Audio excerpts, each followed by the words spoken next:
Hey everybody, and welcome to Side Quest, the every other week non-game that we do here at Authors and Dragons.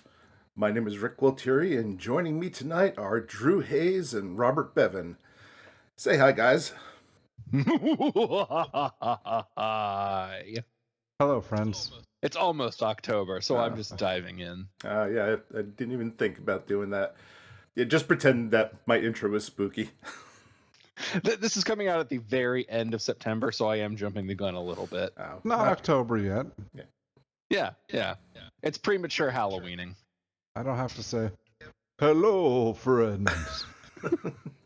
I was going to say late September is actually the time to go to all those haunted houses and shit, because if you wait 2 weeks, it's like the lines are around the corner. Now it's like, you show up there, and even the actors are just like, "What the hell are you doing here?" But it's like, dude, just scare me. Just I paid my admission fee.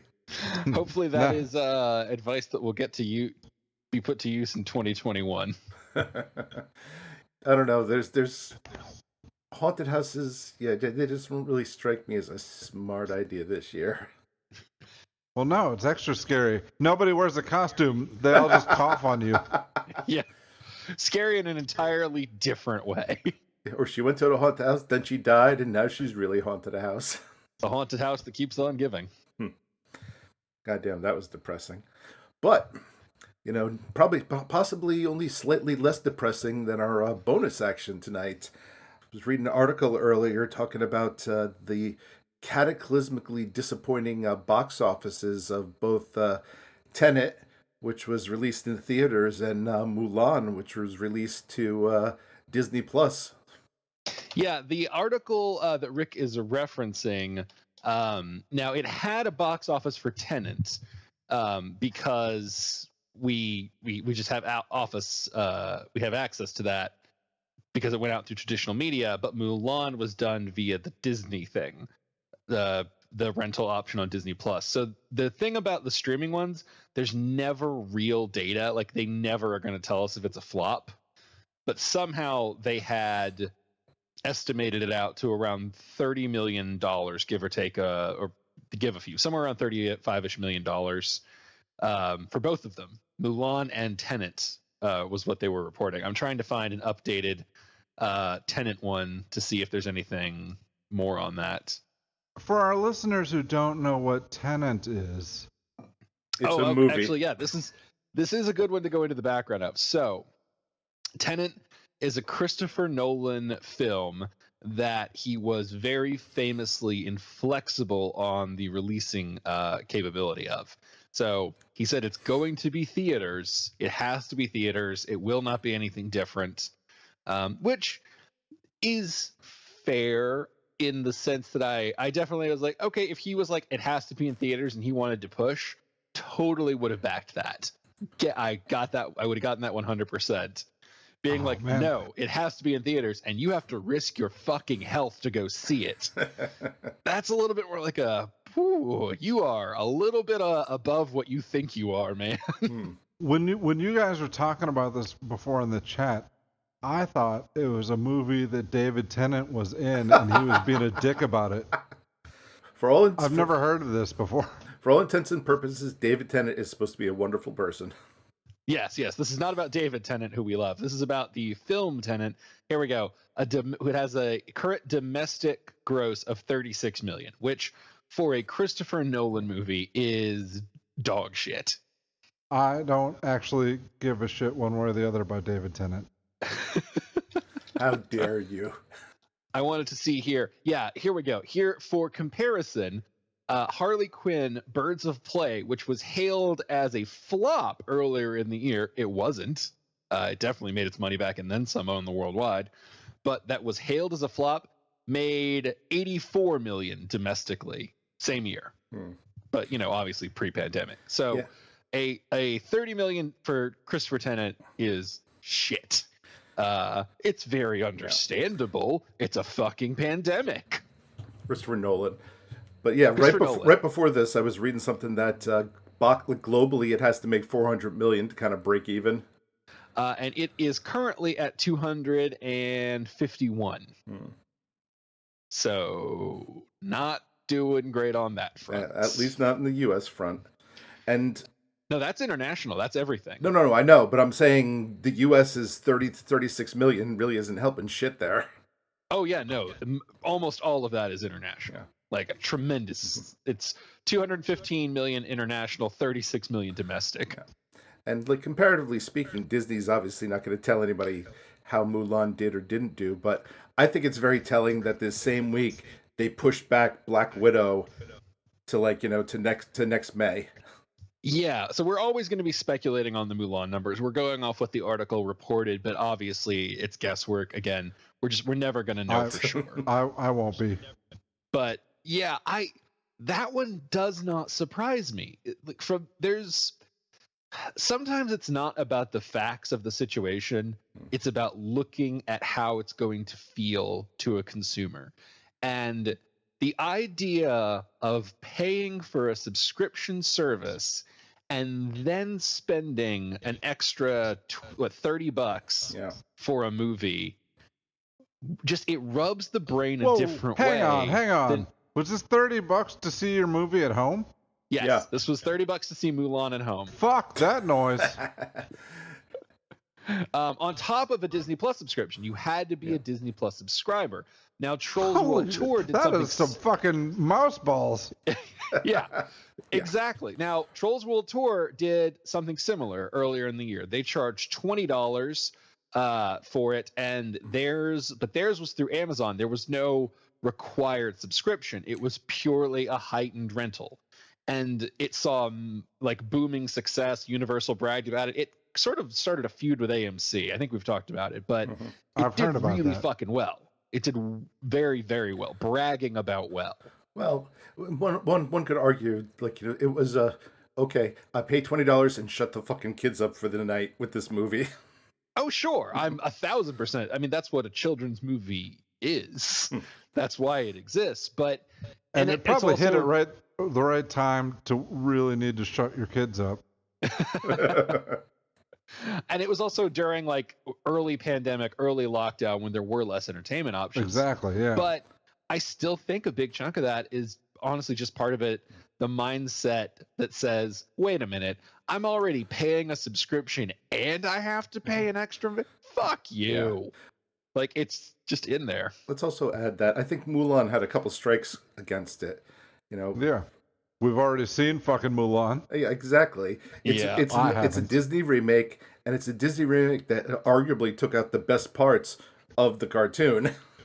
The remakes have been doing well, though. As much as we do shit on that, they've been making their money back. They've been making more of these for a reason. Then obviously there was also the lead actress, I don't even know how to characterize that shit show. During release. I don't know anything about this. Yeah, basically she came out in favor and was like, the Hong Kong police should just beat the shit out of those protesters. Oh. Yeah, all those people who want democracy. Yeah, paraphrasing, obviously. Yeah, but that was the general sentiment that was reflected. And so, that certainly didn't help things either. No. But Twitter I don't think as many people know about dog. that as would have rented it. Yeah. So you're probably right. It was the whole, I'm already paying for this shit. How dare you think I'm going to pay more? As opposed to, say, Amazon, where and the reality is, for Amazon Prime Video, you are paying. There is actually a subscription there. But nobody really thinks of it as a subscription because it always feels like a bonus. Like you're signing up for Prime so you can ship shit, for free, and they just kind of happen to throw in Prime Video with it. So it is a subscription, but I think mentally, people don't think of it that way. But also $30 fucking. Well, not in the context of the World Tour, though, Rick, because Prime is a thing where you get all these extras for free, but Amazon also functions as an independent rental platform. Yeah. So you could rent a movie from there with no sign-up, no subscription. You just have to pay for whatever you want to rent. And yeah, but I would argue, how many people who don't have Prime Video actually even realize that? Yeah, for sure. But it's not about what it is, it's how it feels. Yeah. Like I said, as much as Bob is kicking up the hullabaloo about the price, if we're talking about a kids movie, so a kids movie implies you're looking at a minimum of 2 tickets, more likely 3, potentially 4, and a ticket in modern theaters is around $10+. Mm-hmm. So the Trolls World Tour one at $20, that immediately pays for itself as a parent. Like that's the kid, and then that's not having to pay for theater snacks. And even the Mulan one, if you have more than 2 people, it balances out pretty fast as well. That's a movie theater experience, though. That's what you're paying for. Yes. Yeah. Absolutely. But one could easily argue that a movie theater experience sucks as much as it is fun. There's a reason people go to them. Anyways. I mean, we all have bigger TVs than we used to. Like Absolutely. I don't need a movie theater experience. But, if I'm going to pay that kind of money, I want my feet to stick to the fucking floor. Well, maybe you're just renting the wrong movies. Yeah, I like this. I'm old. I'm a curmudgeon. I don't want to go to the theaters very much. And if I had the option of just spending more and being able to stay home, I might be worth the extra $5 for me on a convenience level. Not more. I mean, no, not absolutely not. I think it still is an experience. I don't much care to go to the movie theater either, but I took my kids there for all the Star Wars movies because that's how you see Star Wars. Yeah, if you lived in the time that you can do that, there you go.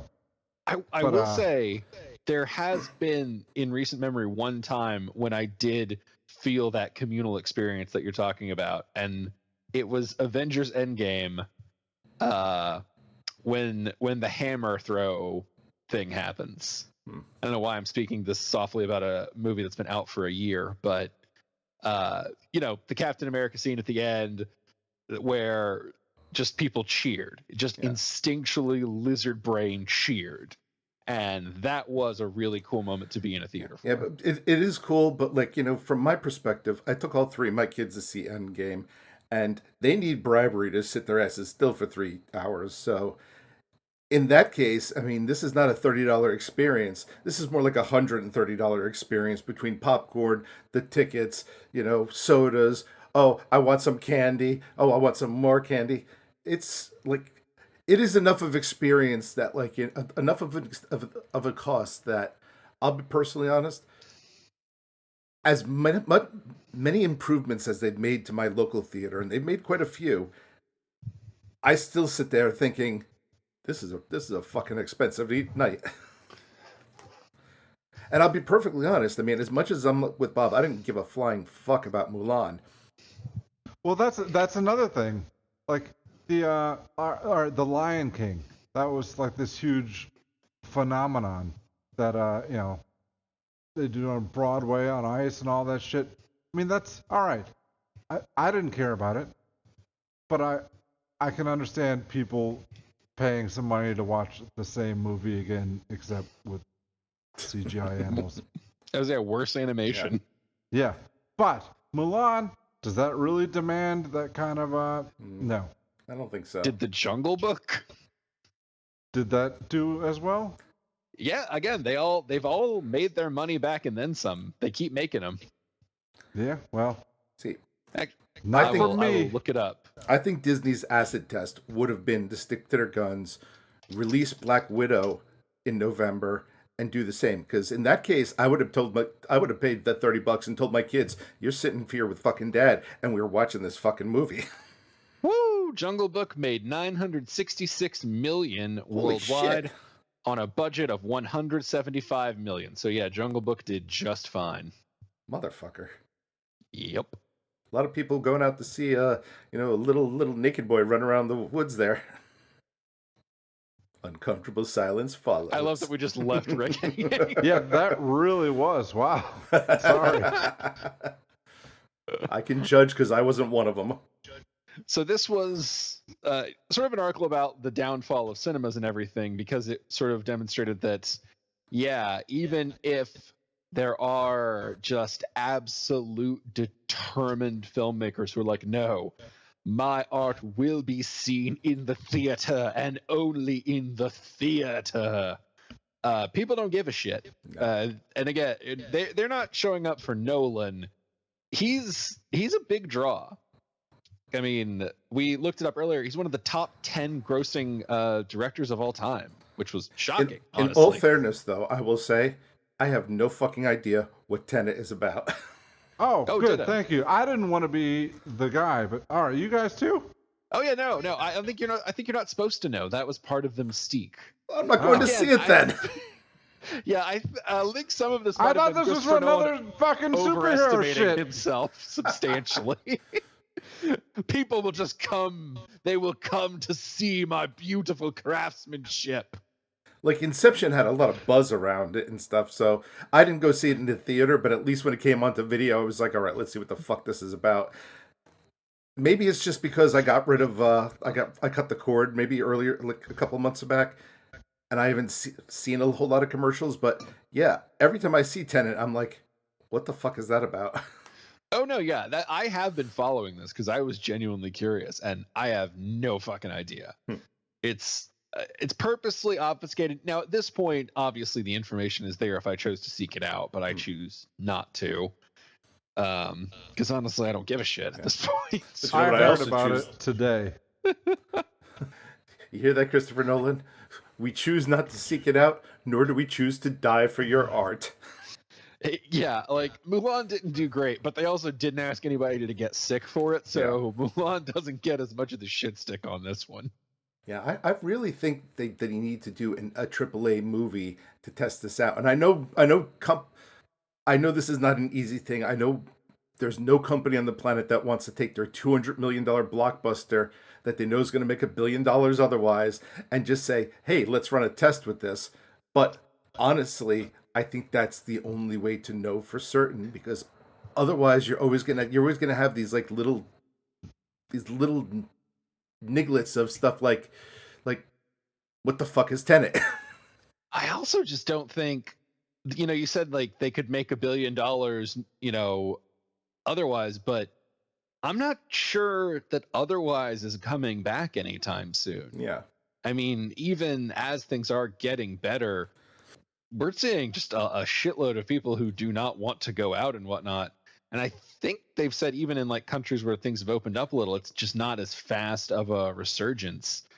And that's to say nothing of if there will be chains that can successfully weather the current pandemic economic storm. I mean, AMC has been on the bubble of bankruptcy almost before this shit happened.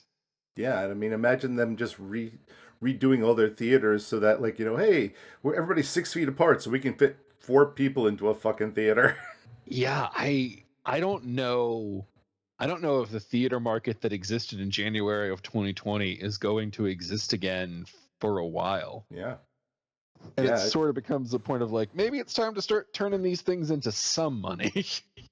I mean, one could argue that, I know that this wasn't planned or so, but one could argue that like the HBO model where they take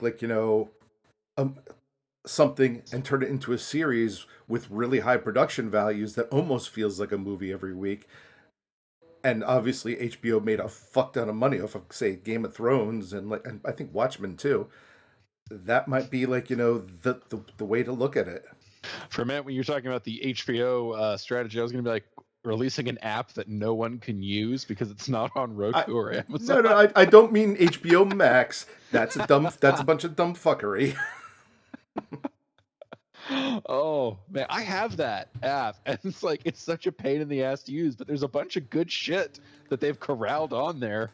They built a good streaming library, and just I don't know what Roku is asking, but they need to fucking pay it. Yeah, I mean, we switched entirely to Roku here. I don't even really go into my PS4 to watch anything anymore. And it's like, if it ain't on Roku, it doesn't exist in my world right now. Yeah, PS4 is the only way I can manage it, and it's just like, all right, I'll do this for a few things, but it's a pain. And I'm that's only going to eat into the whole movie lunch as well, the rise of streaming services. But I don't know, I feel like technology has kind of been knocking on the theater door for a while. I mean, we talked AMC was already borderline bankrupt. Just because when I was a kid, having a big screen, it was a gigantic ass box, and it was, I don't know, maybe 50 inches, and just a horrible eyesore in the middle of a living room. Dude, you had a 50-inch TV? I didn't have anything bigger than 19 inches until I got the fuck out of college. I did not have one. My stepfather, who loved football, had one. And it was a son of a bitch every time we had to move it. I bet. But yeah, that was what a big TV was, a good TV in the day, with the shitty screen that looked like almost hang on, cloth or something. You had a 50-inch like box TV? Like the huge, like boxy, like the console Jesus. I'm not saying huge in a positive way. I really no, want to drive I understand. No, that's what I'm saying. Holy shit! Yeah, I can't imagine moving that. Yeah, it was it's a real bastard. But yeah, that was the price if people wanted to watch football on the big screen. And now that is a TV that you can throw up, I don't know, yourself. I guess if you had a particularly big shitter, maybe you could throw it up instead of a mirror. But like, yeah, you can just make a big screen with surround sound at home for pennies compared to what it used to be. No, you're right. But it's also a different thing. It's like, the person with the big TV or the HBO subscription, that was the person whose home you gathered in. That was like the social event. It wasn't as good as going to a theater, but it was still like an outing. And now it's like that's everybody. It's like technology has moved faster than the medium or like the companies have adapted to it, and going to the theater 3 times pays for that TV. Yeah. We're looking at a dying model. I think if it wasn't already like that before, in the months of lockdown, have you guys been like doing like weird perfectionist nesting? Like, all right, I'm going to get a second monitor. And it's like, all right, I'm going to get like a little stand to make this thing not be shitty. Just like tweaking your office because it's the only thing you can control. I'll admit, yesterday I spent 2.5 hours fixing a 5-pixel error on my website. Yeah, I feel that. So I imagine a lot of people have been doing that, have been being like, well, I guess if I'm spending literally every hour of every day in here, I can justify a decent TV. Not as much, because with homeschooling my kids, we tend to do that at the table, so I'm spending a lot of my day outside of my office. But if I was spending more time in my office, I would probably definitely be looking and going, okay, I could use another monitor, and I could use this, maybe a sound box for this microphone. It's not even that fancy. It's like little stick-on things that I can put on my desk that like help me line up my various bric-a-brac and controls. The excitement of being a modern writer. Did we have anything else to say on the dire straits of the film industry? Yeah, stop remaking shit. All right. Well, let's transition to the dire straits of the streaming industry. Jesus Christ. That's right. All the HBO Max stuff was in fact foreshadowing, not us going on a tangent. Ha ha! I need a beer. One step ahead of you. I just finished a milkshake. A beer would not go well with it. I don't know. I'm doing a double chocolate Temptress Imperial Milk Stout. I feel like that would go pretty well with a shake. Okay, I'm doing a Bud Light. It would not go well with a shake. No, that would not. All right, so the streaming services such as HBO Max, I think we have a few to tackle. There have been some events and some shakeups, some changes. One of the more relevant to what we were talking about, since pretty much everything of this is going on to HBO Max, is that DC Universe streaming is fucking gone in a news item that literally everyone called. I am so glad I did not pay for that, because I was close. Oh, really?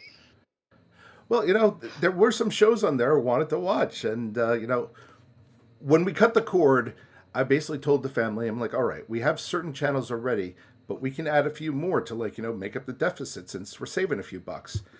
And DC Universe was one of them, the ones we were looking at, but we're lazy and we never get around to doing shit, so it never happened, and now I'm really glad. There were a few hit shows, you're right, and you could tell which ones they were because they immediately got moved off of DC Online and into places where people could see them. I just watched the first 2 seasons, and I know they announced the third of the Harley Quinn cartoon.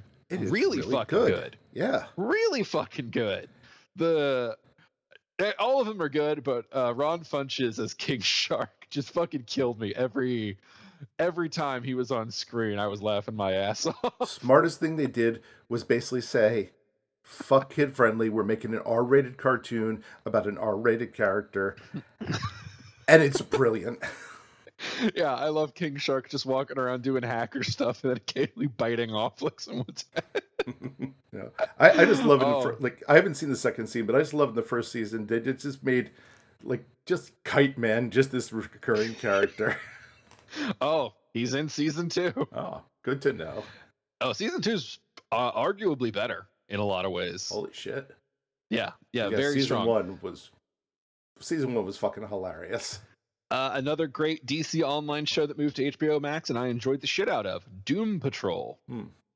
Don't worry. We're not going to say the name, Bevan.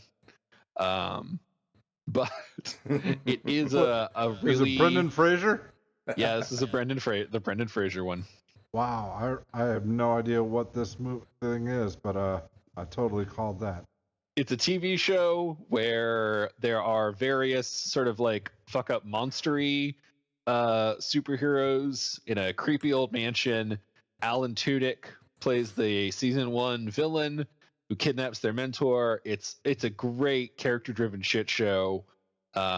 Really, really fun. And again, they moved it the fuck off DC Online. Well, you know what? I'm glad he's getting work because I can't justify my dislike of the man. Yeah, he seems pretty nice by all accounts. He just rubs me the wrong way. I don't like any time he's on the screen. Well, if it helps, almost all of Doom Patrol, he is portrayed by this giant creepy robot. So you very rarely ever see Brendan Fraser. I'm not going to see him at all because I don't give a fuck about Doom Patrol. There's this service where you can pay celebrities to send you a personalized message. If I ever see him on there, I'm going to be like, okay, for Robert Bevan's birthday, I need you to say the following. What the fuck is Caverns and Creatures? Fuck that shit. God help Brendan Fraser if he's ever on Cameo now. So the DC Universe one, this was a very almost as soon as they announced it, the reaction was, oh, that's not gonna last. Because they didn't have $8 a month worth of content or whatever. They just didn't. They had a few cool shows, but Netflix, for all the things we're not gonna watch, has a tremendous amount of shit you can watch. True. Same with Hulu, same with Disney Plus and that fucking monster catalog they walked in with. They went way out of their way to be like, this is all the shit we bring to the table. You see, justify this cost. I'm waiting for CBS All Access to circle the drain. That was my next topic. Already done. Oh, it is? Paramount. It's becoming Paramount Plus because shockingly, CBS alone didn't have enough content to justify $8 a month from people. Yeah, I love Star Trek, but you know something? I was not paying CBS to watch it. No.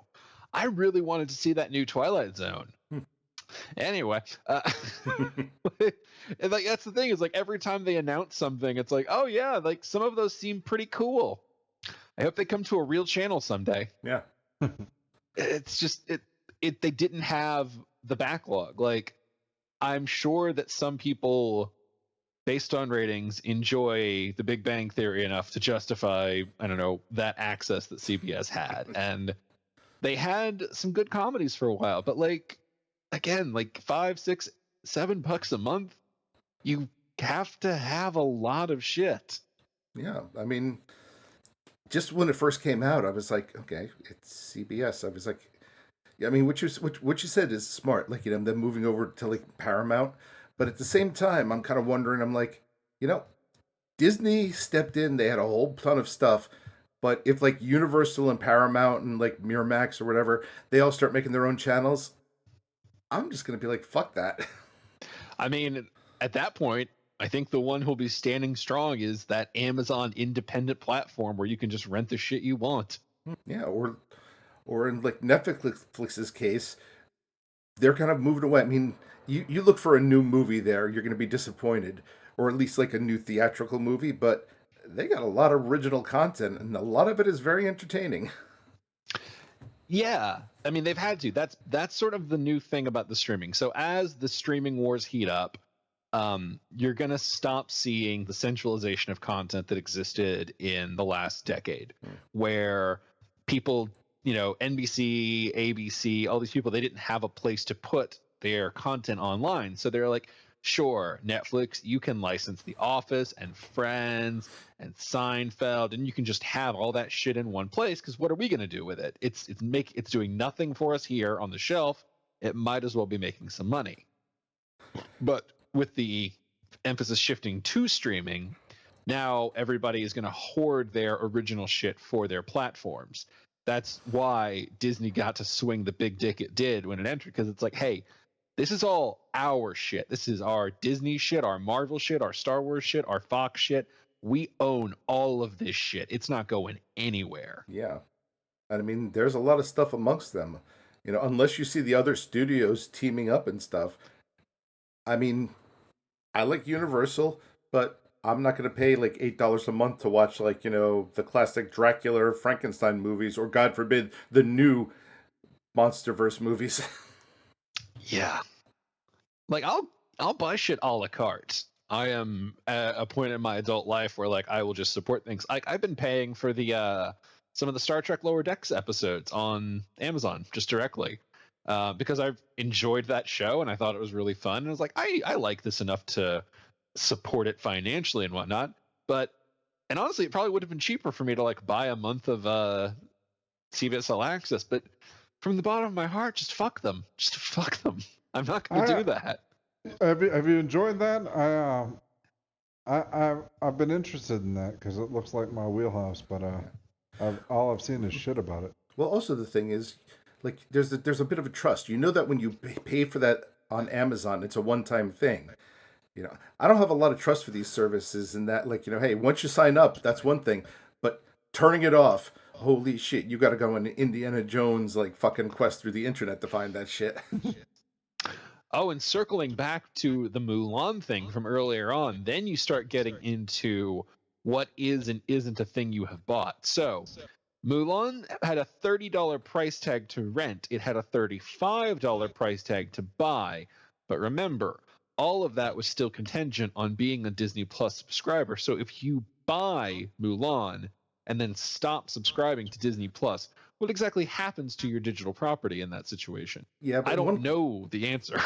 One could argue that like the same thing. I mean, there is no subscription thing on Amazon, but if Amazon goes away or if you decide that fuck Amazon, I don't want to use it, it's the same deal. I mean, digital content, I think there's that implied, that implied, yeah, even owning it is really just a long-term rental. I mean, you're not wrong. I've started buying DVD collections actually of favorite shows as of late. Like I bought The Good Place and 30 Rock because you can get a DVD full, or yeah, just a full pack for like $30 because nobody wants them. So they're cheap. And I was just like, yeah, I like these shows enough that it's important to me that I have access to them later on in my life, even if the digital world completely shits itself. I'm with you. There's certain movies like every couple weeks I'll just be like I gotta watch Pacific Rim again. in the Blu-ray goes. I guess we were both waiting to see if Bob had one. Not physical, but I'll admit, I don't think I've actually bought any movies off of Amazon. You know, I have no problem with their, okay, here's $6. I'll watch it once. I know how it is, you know, and that's great. But yeah, I don't think I've ever actually done the like $20 or $30 buy option just because. Top Secret was like $10. Something I know I'm gonna watch again. Yeah, I definitely haven't done the $20 buy option. I've done, like, if I'm renting a movie and the buy and the rent are within $3 of each other, and I think there's even a soft chance I'll rent it again, sometimes I'll buy it just because, I mean, at that point you're, you know, trying to gauge your interest over the long spend. Well, yeah, occasionally Amazon runs a sale where it's like, hey, $2.99 to rent, like $5.99 to buy, and it makes sense in that case. But Also, I just look at older movies. If you're doing new releases, yeah, that's a much steeper price difference. I'll also admit that if there's a movie I've seen at the box office, that meant I wanted to see it at the box office, but I'm not going to buy it digitally because if I really want it, I'll probably buy the Blu-ray. Most movies I'm looking to rent on Amazon are things that I looked and I said, you know, I kind of want to see it, but I don't want to pay movie theater prices because I'm not so sure it'll be good. Like I don't know, like Justice League, for example. In which case, I'm kind of glad I didn't. I didn't do that because I can tolerate spending $6 for something like that. But if I had paid $20 to own it, that movie would just be staring at me in my library every time I turned it on, reminding me of my shame. Yeah, that would be some judgment. We touched on this slightly earlier, but as the streaming race becomes more competitive, I feel like platform is going to become a larger factor, and I mean, really, it already has been. We were making jokes earlier about HBO Max and the Roku and the Amazon drives and everything, and them not being on them, and that genuinely has been hurting their launch. Like it's basically become a joke because just people can't get access to it. Up until last Christmas, I had never owned like a streaming stick. And I wound up getting my wife like a Roku so she could get the Broadway channel, which just for the record kind of sucks. But the Roku itself is fucking awesome. It's a great little device, and you know, it doesn't take up a lot of space. You just plug it in, it works, it crashes very seldom. From what I hear, the same with the Fire Stick. They're cheap, unlike say an Apple TV, but at the same time, there's also only so many ports on my TV. So it's like, yeah, I'll plug in a console. I used to plug in the cable when I had it, and I'll plug in the Roku, and I only have so many HDMI ports. I'm not about to buy like a hub or something. If I run out of ports, it's just like, okay, well, fuck it. I probably don't need it. Yeah, and it's wild to think about, but those platforms, the Fire Stick and the Roku, they are wielding a shitload of power at this point, because they have become so ubiquitous. Like I'll go to, or not anymore, obviously, but pre-pandemic, sometimes I would go to a hotel or something, and they would just straight up have Roku shit pre-installed. Which, yeah, I mean, those sticks aren't that expensive for like the low-level models and stuff, and you can run them through. Yeah. It's a great one, but the flip side is we have really handed those two a shitload of power. Well, they came up with a device that's fairly useful. I mean, Roku was there. Amazon said, "Fuck this, we're going to get into that."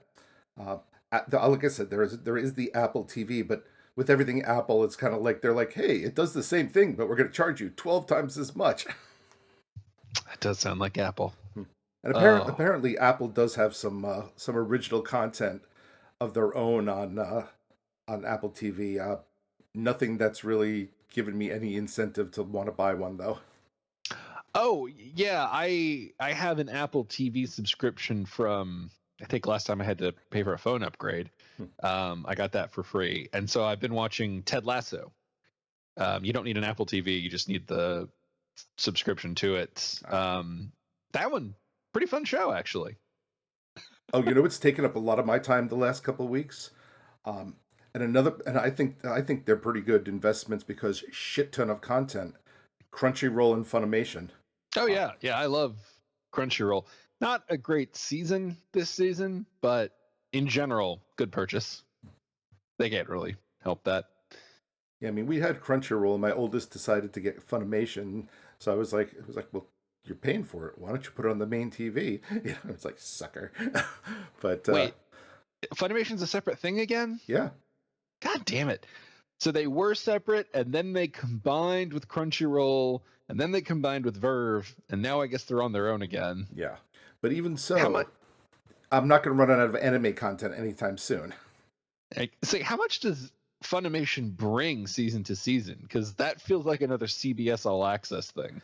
I think with Funimation, I mean, what I noticed, and I haven't done a deep dive to both, but I think there's more English dubs on Funimation, at least from what I can just tell from a cursory glance. I gotcha. There is a streaming service we entirely forgot to mention, and that feels absolutely appropriate for it, and that's Peacock. Oh yeah, I've vaguely heard of that. So that's NBC's streaming service, and it does bear mentioning because they're doing something, I want to say new, but technically it's the old Hulu model from like a decade plus ago. You can have a free account where you watch ads, and then you can also have a premium account where you do not have to watch ads. And I think there's also a premium account with ads, which is sort of the problem. So like I went on Peacock, I was like, oh, AP Bio season 3. I love AP Bio. I watched the first episode with ads. I'm like, cool, this is a fair arrangement. I understand the exchange here. And then the next episode was like, oh no, this is premium only. So it's free with ads, and then there's premium content with ads, and then above that is you pay and you get the premium content and you get no ads.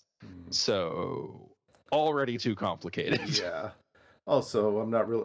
I mean, I know I would abuse that and just be like, it's like, hey, you want to come over tonight? We're gonna watch the cock. And I'll be perfectly honest. That joke would never get old to me.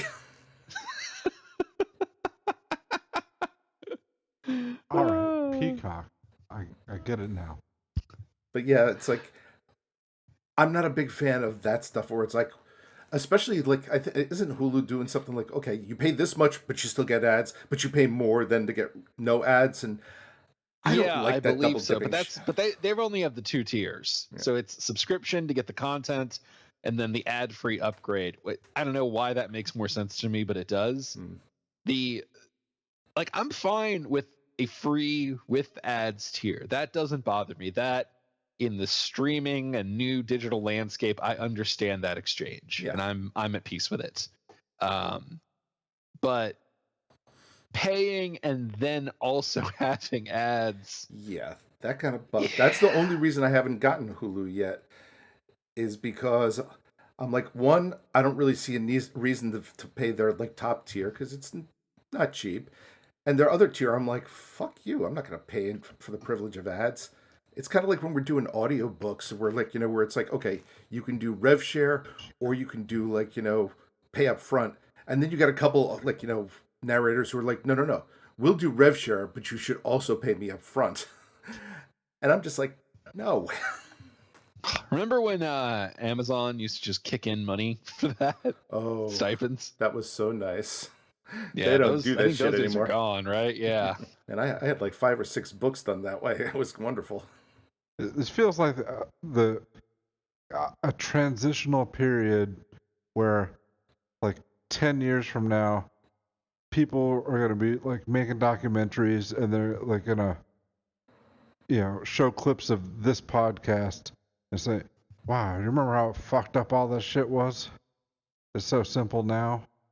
Do you know what I'm saying? You're probably right. We are in kind of a transition period between cutting the cord versus where we're probably going to end up, where with everybody's trying to scramble to to figure out what the fuck they're going to do. I was going to say, which means that there's a bunch of services that a bunch of people are going to pay for that aren't going to be here next year. It's exactly where I was going too. Of just these things are gonna fucking die on the vine. So many of them. DC Online is only a harbinger of things to come. Oh yeah. But actually, let's break it down. Who do we think is going to survive well over the next few years? Like, for example, I think Hulu is going to be okay. As much as it seems like it's got nothing to do now, I think Hulu is going to be the new Miramax in the sense that that's where Disney dumps all its non-family friendly shit that it owns, and it still wants to profit off of, but it doesn't want associated with the Disney, or in this case, the Disney Plus brand. Netflix and Amazon, I don't see those going anywhere. Netflix is like if Blockbuster had been smart. They seem to understand how to change with the times. Disney Plus is, it's in a weird place, because there's no way it's not operating at a loss. It's still technically within the first year, and these things are so expensive to launch, and so under any normal circumstances, it would be like, yeah, they're operating on a loss, but who gives a shit? It's Disney. But the thing is, they make a lot of their income off of their theme parks. A lot more than people realize, I think. And the pandemic has kicked them in the financial testicles pretty hard on that front. So, things have reopened a bit and they're stabilizing for them. Probably not as bad as it was early on, but you have to wonder, if they don't do well, can they continue to eat the cost on it? That is true. I mean, from a content standpoint, there's really no doubt there. They just have a shit ton there. I mean, on any given day, I can go in Disney Plus and just like either look up something I've seen before or just like browse their library and find something new. But yeah, that is something. And if they wind up having to divest some of that stuff that they've recently bought, that could hurt a lot. Or if it's like suddenly it's like, hey, we just bought Fox, so you can watch The Simpsons. Simpsons is going away because we just sold Fox to Universal. But I think Disney's going to be okay for at least a while yet. I don't think we're going to see like, doom and gloom from them, as quickly as some of the other studios. Or if an antitrust suit hits them, that could really fuck up their content library. Because they're not going to get through it. They are absolutely past that point. Yeah, but like it's there's I don't know if an antitrust suit is really going to have much of an effect there, because right there you can point and say, you could go to Netflix and watch stuff. You could go to Amazon Prime and watch stuff. I'm pretty sure it's about like percentage controlled and whatnot, and given how many studios and et cetera they've acquired, I feel like there's definitely a few where they're breaching over. It doesn't matter. They have enough money to buy their way out of it at this point. But, things were functioning as they should. And they've been pushing off. They've been pushing off some promised series premieres. We were supposed to have like at least 2 Marvel shows by now, which haven't materialized. Yeah, but production during the pandemic kind of got shut down. Understood. All right, so those are the big ones. I think Max. HBO Max, if they can ever get the damn thing on the major platforms, I think it has a shot, because it does have a great library of shit, and some strong money behind it. Has a good library. As good as their library is, though, I will be perfectly honest, I am a little hesitant at $15 a month. Yeah. Drop it to maybe 12, and I think we're talking business. But 15, I don't know what it is. It sets up some kind of thing in the back of my head. My cheap circuits. They're going to have to kill the HBO app, frankly. It's cannibalizing half their business. Because like when they get HBO Max on everything, they're going to have to cut the HBO app. It has to just be come here. Like, yeah. There's no reason for you to be a company with 2 different apps, 2 different pricing tiers on the same one. Maybe. I don't know. Didn't work great for Peacock, but there's probably a better method. back when we had cable, the whole HBO Go versus HBO Now thing was confusing as fuck. I think they did just recently collapse those two down into one. Yeah.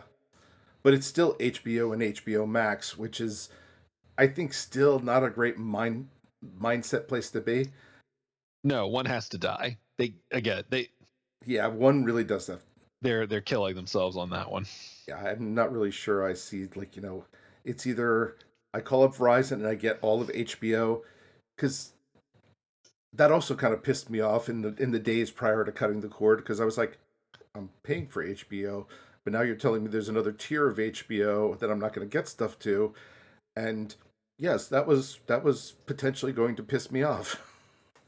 Yeah, it shouldn't have been called HBO Max. It should have been called its own thing, so it didn't feel like you were getting screwed over as an HBO customer. They fucked this thing up from so many perspectives. And how many people still think that HBO Max means it's like, oh, it's like HBO and Skinamax? And I think Cinemax has their own bit under. So I can't keep track of that one though. I don't know. HBO Max maybe if they get their shit together, but they're gonna have to kill one app, either HBO or HBO Max. But somebody has to go so the other may live. Yeah, I mean, I see like the other two major paid channels.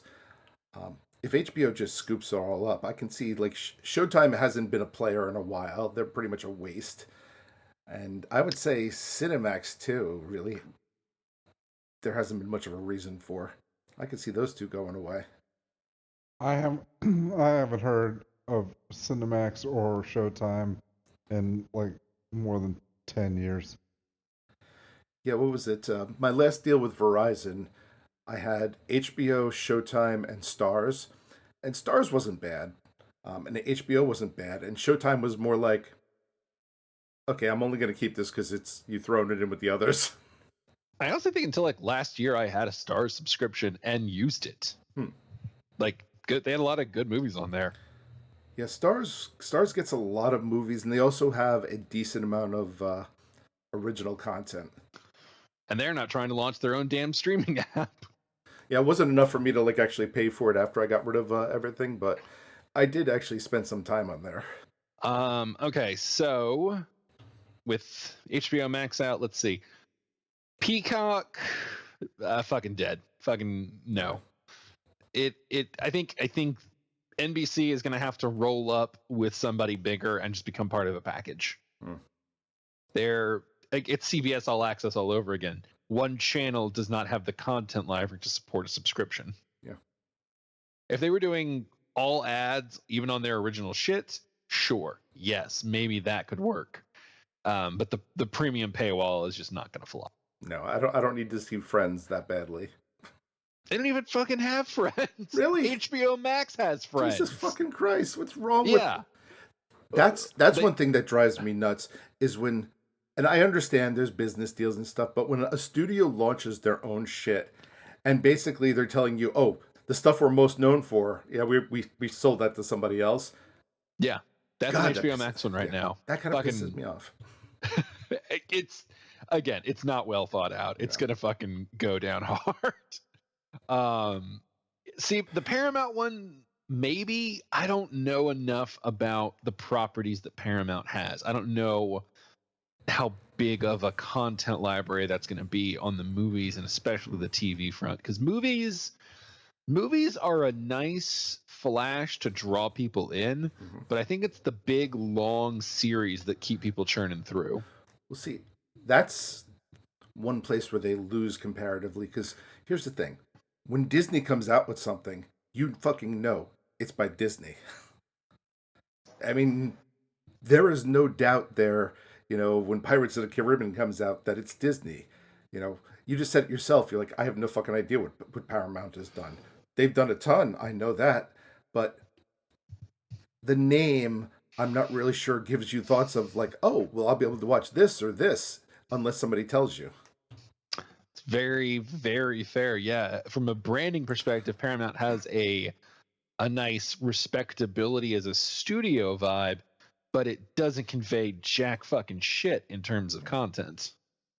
I mean, I have a little bit of an idea when it comes to say like Universal or so, but even that outside of like monster movies, no fucking idea. Honestly, yeah, the only things I can think of about Universal are ones I know about because I went to the Universal theme park.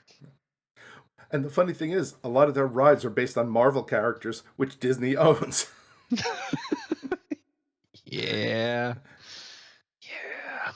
I'm glad I got to go visit the Wizarding World of Harry Potter before I would have had to feel conflicted about it. Yeah, I will admit, yeah, that's a tough one because Harry Potter World was really a lot of fun, but now it's like oh, this is really a lot of fun. Too bad there's like this shadow hanging over it now. Yeah, it's like the Harry Potter RPG game trailer that came out. I was like, oh man, that does look pretty cool. Too bad. Would have been fun. I wish your creator wasn't such a piece of shit. Yeah, it's like at this point, all the Harry Potter licensees should be like, okay, you need to get off Twitter and shut the fuck up. There's a shingles in this. But yeah, so Paramount, maybe I don't want to say it's dead in the water, because if they they come out with a big ass library of shit, that's always possible. But it with every one of these that drops, it becomes harder and harder, because there's only so many essential quote unquote streaming services we're all going to have. I would guess, and this is a bit of just a wild hair out of my ass one, I would guess maybe on average people have like 3 that they consider have to, like, these are the staples of the home. I would tend to agree because the whole point of cutting the cord really comes down to that whole a la carte. I want to save money and not pay $200 a month to fucking Comcast or so. So you're probably gonna like, well, if you do that, you're probably gonna be like thinking pretty carefully about what you're putting into there. Yeah, I mean, Netflix has been the staple for a while and is probably going to be going strong until all of its licenses run out. Weirdly, right now, Hulu absorbed a bunch of the good shit from Netflix. So 30 Rock, King of the Hill, sorry, those are the ones I've been watching recently, so those are fresh on my mind. But, those are things that people binge. And it was Netflix and Hulu as a pair for a while, and then you had like your third spot rotation that Disney Plus hit pretty fucking hard. Well, what I think also helps is Amazon, Netflix, and Hulu also kind of have bundle deals.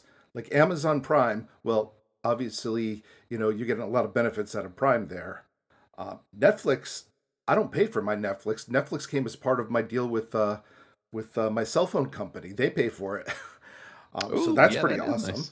And Hulu has a deal with Disney Plus where it's like, hey, if you're going to get Disney Plus, you want to add a few bucks in, you can get Hulu.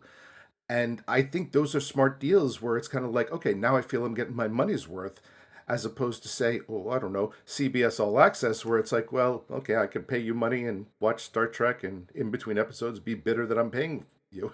Perception of value is a really big thing in a digital landscape. We talk about audiobooks a fair amount, and the credit system, where no matter what audiobook you get, it's pretty much 1 credit. Yeah. And so when everything has the same cost, the amount of story becomes a heavyweight factor in determining who gets that credit. And you can sort of look at that as a parallel to the library of, these things are all costing roughly the same. You've got your HBO Max outliers here and there, but they're mostly in the $10 to $12 range. So says Drew, I don't write anything under 3,000 pages long. Hayes.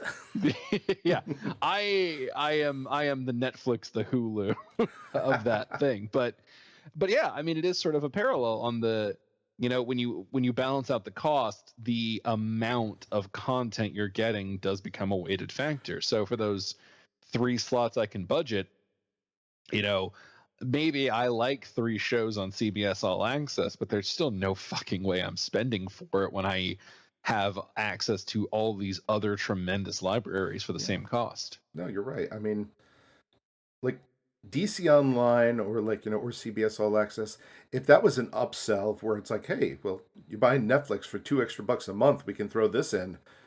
Now suddenly you're talking to me. I might be interested. But as a standalone, yeah, it's like when it's an add-on, you look at it and you're like, yeah, I'm already paying for this and this is a bonus. But yeah, as an add-on, some of these places, yeah, they just do not have the chops for it. Oh, you know what? I probably should have mentioned this. So I used CBS All Access a few years ago, earlier on, because they would air. I can't even remember what it was. I think it was Limitless, a show I really liked, like A Day Behind, and so I would actually put up with it to watch. And really, it does bear mentioning. Their app is fucking garbage. I mean, I love ragging on the Hulu UI that existed for years and years and is inexplicable for how bad it was and how long it persisted.